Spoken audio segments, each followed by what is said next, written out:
selamat datang kembali di cerita Juljel. Salam kenal, gua Zul. Dan di video kali ini, gua akan bercerita tentang film Crocodile Island. Film ini menceritakan sekelompok orang yang berhasil selamat dari sebuah kecelakaan pesawat. Pesawat itu terjatuh di segitiga naga di Pasifik Utara antara Indonesia dan Filipina. Namun, mereka yang selamat terjebak di sebuah pulau bersama buaya raksasa dan beberapa laba-laba raksasa. Sebelum gue ceritakan bagaimana cara mereka bertahan hidup di sana, alangkah baiknya kalian tinggalkan jejak dan bunyikan lonceng notifikasinya. Oke, kita lanjut ke ceritanya. Film dimulai dengan sebuah penerbangan yang terlihat tenang. Namun, tak lama kemudian terjadi masalah pada penerbangan tersebut. Kabin kapal saat itu mengalami penurunan tekanan, sehingga pesawat terguncang dan menyebabkan kepanikan. Untungnya, sang pilot berhasil mengatasinya dengan menurunkan ketinggian pesawat. Tetapi, masalah pun kembali datang. Banyak burung yang berterbangan di sekitar pesawat. Ada beberapa burung yang menabrak dan merusak sayap pesawat tersebut, sehingga pesawat tidak bisa menjaga keseimbangannya dan terjatuh. Sang pilot pun berusaha mendaratkan pesawat di atas laut untuk mengurangi dampak jatuhnya pesawat tersebut. Namun sayangnya, setelah berhasil mendaratkan pesawat di laut, pesawat itu malah menabrak karang dan hancur terbelah menjadi dua. Untungnya masih ada beberapa penumpang yang selamat dari kecelakaan tersebut. Mereka pun berkumpul dan mencari tahu di mana lokasi mereka saat ini. Dan ternyata diketahui bahwa mereka berada di Laut Segitiga Naga di Pasifik Utara antara Indonesia dan Filipina. Setelah itu, 3 orang dari mereka mencoba memasuki hutan untuk mencari sumber air. Namun, mereka malah menemukan sebuah kabin yang nampaknya sudah lama ditinggalkan. Di sana, mereka menemukan sebuah kapak, pisau, dan sebuah catatan. Catatan itu milik salah seorang prajurit dari Perang Dunia Kedua yang pernah terdampar di sana. Di catatan itu juga tertulis di mana letak sumber air berada. Dan juga dituliskan bahwa di pulau tersebut terdapat seekor buaya raksasa. Setelah mengetahui hal tersebut, mereka pun bergegas kembali ke tepi pantai di mana yang lainnya berada untuk memberitahukan kabar tersebut. Sedangkan di tepi pantai terjadi perkelahian antara penumpang yang selamat. Sang wakil pilot pun berusaha memisahkan mereka, namun saking asiknya mereka berkelahi sampai tidak menyadari kehadiran buaya di belakang mereka. Dan karena perkelahian tersebut, wakil pilot pun terlempar sedikit ke tengah sehingga menjadi santapan pertama untuk sang buaya. Maksudnya yang kedua. Karena orang inilah yang pertama kali dimakan buaya tanpa diketahui siapapun. Setelah melihat keberadaan buaya, mereka pun mulai panik dan berlari ke dalam hutan, meninggalkan seseorang yang masih berada di laut dan menjadi santapan yang ketiga bagi sang buaya. Setelah mereka sampai di tepi pantai, mereka pun heran karena di sana tidak ada siapapun. Bahkan beberapa mayat pun menghilang. Mereka mengira bahwa buaya raksasa sudah sampai ke sana. Tetapi dilihat dari jejaknya, nampaknya hanya buaya kecil lah yang datang ke sana. Mereka pun menyimpulkan yang lain berhasil pergi ke hutan selagi buaya tersebut memakan beberapa mayat. Dan tak pikir panjang, mereka pun berusaha menyusul yang lainnya ke dalam hutan.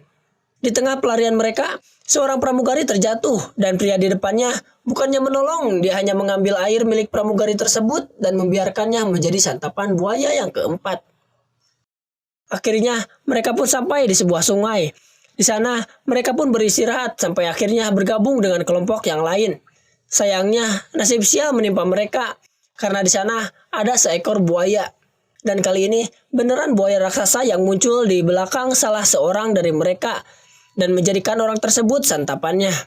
Seketika mereka pun panik dan berusaha berlari. Tapi sayangnya, seorang gadis kakinya terjepit di antara bebatuan dan menjadi santapan buaya berikutnya.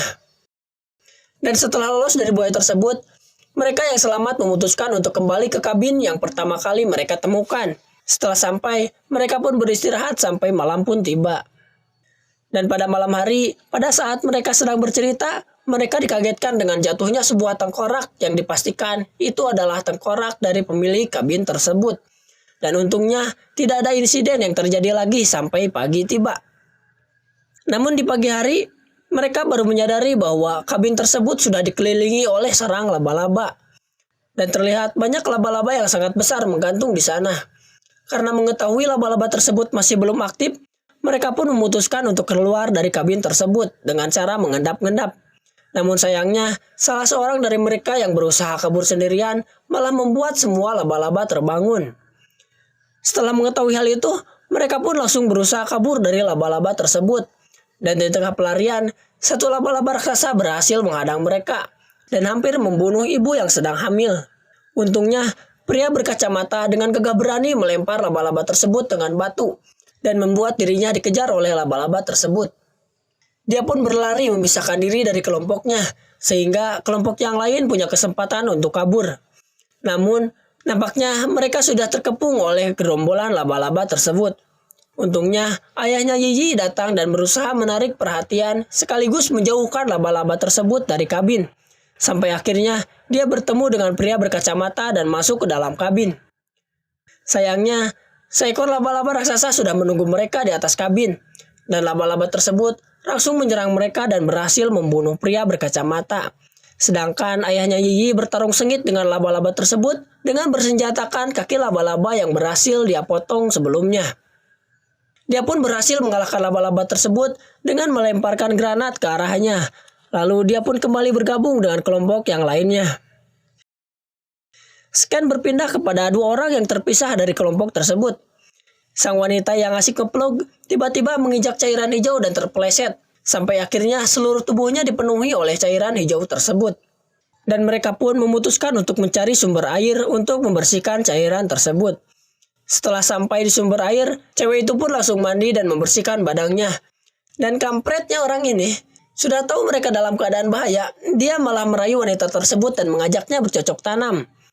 Karena ajakannya ditolak oleh wanita tersebut, dia malah membiarkan wanita itu dimakan oleh buaya. Oke, kita kembali ke Yiyi dan kelompoknya. Setelah berhasil kabur dari serbuan laba-laba raksasa, kini mereka menyusuri hutan dan berusaha mencari bangkai pesawat milik orang yang terdampar di pulau ini sebelumnya. Tak lama, akhirnya mereka berhasil menemukan kepala bangkai pesawat tersebut. Di sana, mereka menemukan senjata dan radio yang sudah usang. Dan dengan kemampuan pacarnya Yiyi, dia berhasil memperbaiki radio tersebut. Dan Yiyi pun berhasil meminta bantuan. Mereka pun langsung pergi ke arah tenggara, karena kemungkinan bantuan akan datang dari sana. Di dalam perjalanan, mereka kembali bertemu dengan pria kampret ini. Dia pun bergabung dan ikut pergi ke arah tenggara. Rupanya di perjalanan, mereka diharuskan menyeberangi sebuah sungai. Dan ternyata ibu-ibu yang sedang hamil ini tidak bisa berenang. Akhirnya mereka pun memutuskan untuk membuat sebuah rakit sederhana untuk ibu tersebut. Ayah Yiyi yang akan pertama kali menyeberang. Dia menyeberang sambil membuat tali yang terikat ke rakit tersebut. Sehingga dia bisa menarik rakit tersebut di seberang sungai. Setelah ayah Yiyi sampai, mereka pun mulai menyeberang bersamaan. Dan ketika mereka berada di tengah sungai, tiba-tiba buaya raksasa kembali muncul. Mereka pun panik dan buru-buru berenang ke seberang sungai. Sayangnya, tali yang mengikat rakit itu putus sehingga ibu hamil dan suaminya terlambat untuk sampai. Pria kampret ini malah berenang kembali ke tempat asal, sedangkan Yiyi dan pacarnya sudah sampai di seberang sungai. Sehingga menyisakan ibu hamil dan suaminya yang masih berada di tengah sungai beserta buaya raksasa yang berusaha menghampiri mereka. Sampai akhirnya sang suami mengorbankan dirinya untuk menyelamatkan sang istri. Dan ketika sang suami dimakan buaya, pria kampret ini mengambil kesempatan tersebut untuk menyeberang dan berhasil sampai ke seberang sungai. Tak sampai di situ, buaya raksasa pun berusaha mengejar mereka ke daratan. Walaupun ayahnya Yiyi terus menembakinya, buaya itu tidak bergeming dan tetap mengejar mereka. Dalam pelarian, pria kampret ini pun terjatuh dan Yiyi berusaha menolongnya. Namun, bukannya berterima kasih, dia malah mengorbankan Yiyi dengan mendorongnya sampai terjatuh. Untungnya, ayahnya Yiyi dengan sigap menghampiri buaya tersebut dan menembakinya. Dan tanpa disengaja, pelurunya mengenai pria kampret ini yang membuatnya terjatuh dan menjadi santapan sang buaya. Mampus. Namun sayangnya, Yiyi yang terjatuh terjebak di ekor buaya dan terbawa pergi oleh buaya tersebut. Ayahnya Yiyi pun berusaha mengikuti buaya tersebut sampai ke sarangnya.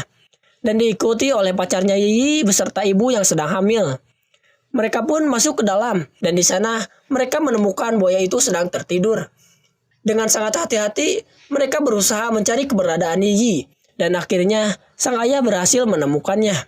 Namun ketika mereka mau keluar, tiba-tiba buaya itu terbangun dan menghadang jalan mereka.